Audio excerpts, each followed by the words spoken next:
如果有一个道具可以让一个房间变身100层高楼，你是否有兴趣来当包租婆呢？小多拉最近恰巧就网购了此道具，只要在2层之间添加积木，就会无中生有多出1层。之所以会网购此等神器，只因两人迷上了一项新运动——床垫大战。说时迟，那时快，只见2道身影闪过，飘过，飞过。大雄就被虐属性附体，被小多拉调教了起来。可楼上拆砖接瓦的速度，直接让楼下的老妈暴走。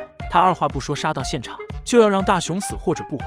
所以小多拉才有了改造房屋的谋生大计，在1楼和2楼之间又建造了1层，这样就算在3楼扔颗导弹，1楼也不会有任何声响。于是两人又东次搭次嗨起来。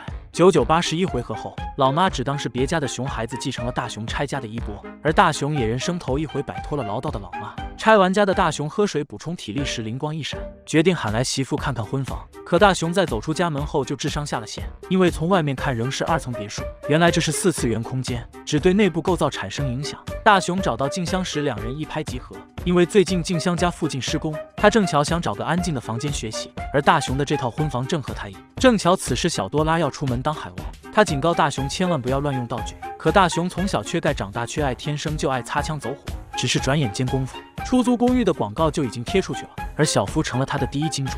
因为老母亲最近更年期，他没法在家安心看漫画，于是大雄又添了1层租给了小夫。小夫一看房间立马上头，直接掏出巨款预支了1年的租金。安排好小夫后，大雄就按捺不住激动的心，跟静香天长地久地老天荒。然而就在此时，施工队竟然闪现到了大雄家楼下，眼看静香被吵到要去找学霸，小夫也嚷嚷着要退租，而胖虎还在此时要预约公寓。大雄只好迈着炫迈小碎步跑回房间，打造了个9层大别墅，然后把8层安排给了静香，7层安排给了小夫，6层安排给了胖虎。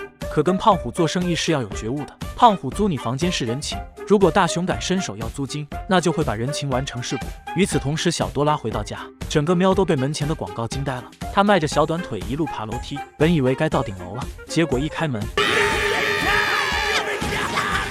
被胖虎逼疯癫的还有刚住进的2位租客。迫于两人退房退租的压力，大雄只好在胖虎的楼上加了几层空房间，终于让世界安静了下来。岂料此时没穿裤子上门求租，大雄只是在人群中多看了老妈一眼，就预感到江湖险恶，不行得撤。他在老妈杀到现场前，不讲武德，疯狂盖起了楼，足足盖了上百层才肯收手，害得老妈体力不支，当场命丧楼梯处。而此时的顶楼已成了东京最高建筑，可人又不能光吃不拉，想上厕所的大雄的表情全写在了脸上。他在楼梯间看到了诈尸的小多拉，可肚中有屎，朋友的生死又算个神马东西？但令大雄万万没想到的是，下了几层楼后的大雄再次看到了诈尸的小多拉。好家伙，大白天遇到了鬼打墙！原来小夫为了给自己来点福利，不仅添加了楼层，还换了房间的位置。看来刚崛起的不动产大佬也只能使飞翔了。